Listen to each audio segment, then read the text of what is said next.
Donc pour commencer, je vais peut-être définir en fait ce qu'on entend par agroécologie, puisqu'en fait ce terme il recouvre plein de notions,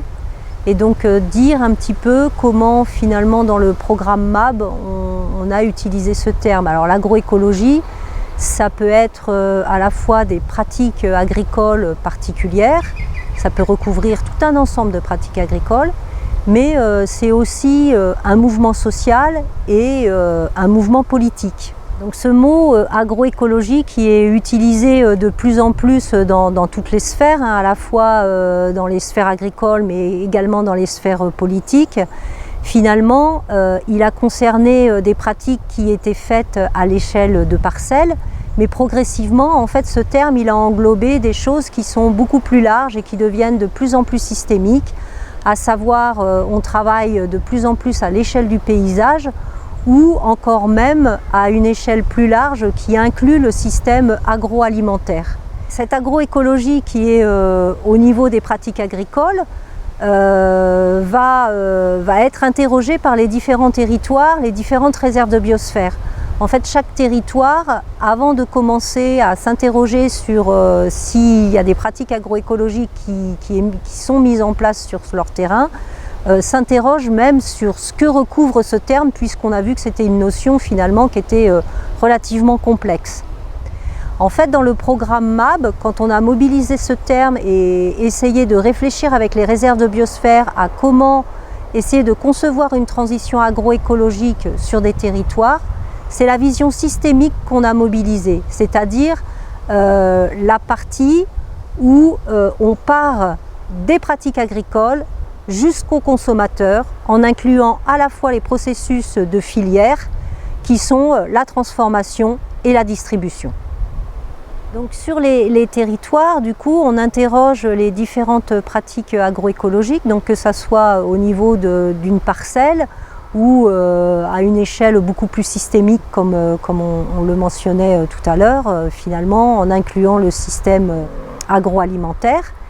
Et selon les différentes réserves de biosphère, les choses se sont plutôt déclinées soit sur un centrage sur des pratiques agroécologiques, on va dire au niveau de l'agriculture, au niveau agricole, soit cette notion d'agroécologie a plutôt été englobée avec une vision beaucoup plus systémique, incluant à la fois le système agroalimentaire.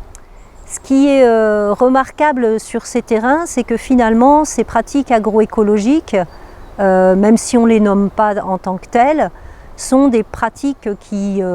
sont alternatives à l'agriculture, on va dire intensive dominante, qui domine encore dans la majorité des territoires. Finalement, on se rend compte que quand on commence à interroger ce qui se passe sur le terrain,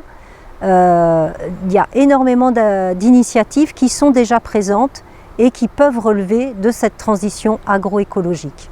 Alors les travaux qui ont été menés dans les réserves de biosphère ont montré que ces initiatives, qui étaient nombreuses, n'avaient malheureusement pas beaucoup de visibilité. Donc il a été choisi par les réserves de biosphère qui étaient volontaires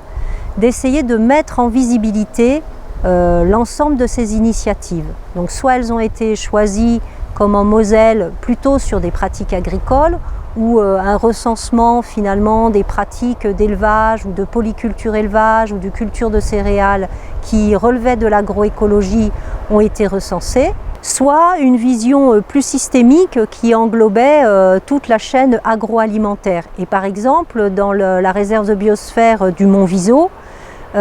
pour pouvoir travailler cette question d'agroécologie à partir de la production jusqu'à la consommation,